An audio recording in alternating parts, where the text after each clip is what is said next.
अस्सलामु अलैकुम वरहमतुल्लाहि वबरकातुहू। बिस्मिल्लाहिर्रहमानिर्रहीम। सही बुखारी हदीस नंबर 21।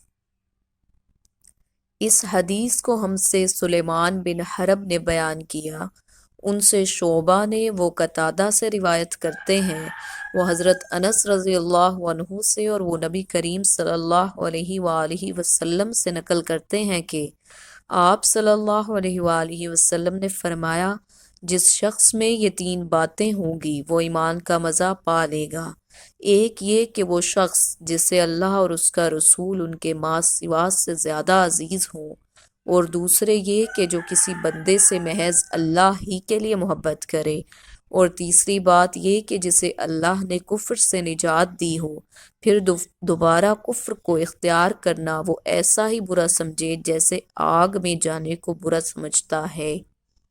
सही बुखारी हदीस नंबर 21, जिसका स्टेटस सनदन सही है।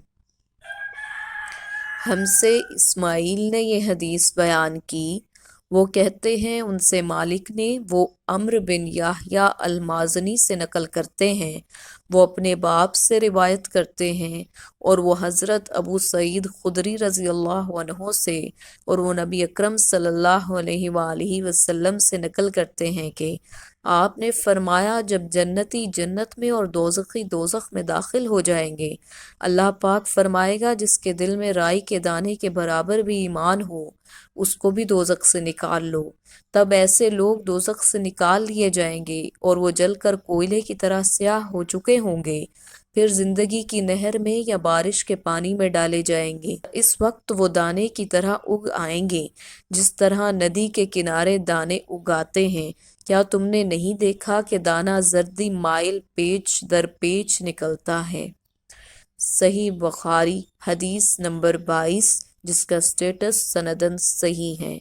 अगर आपको हमारी ये वीडियो पसंद आई हो तो हदीस की इस वीडियो को लाइक कीजिए, चैनल को सब्सक्राइब कीजिए और वीडियो को शेयर करना मत भूलिए। शुक्रिया।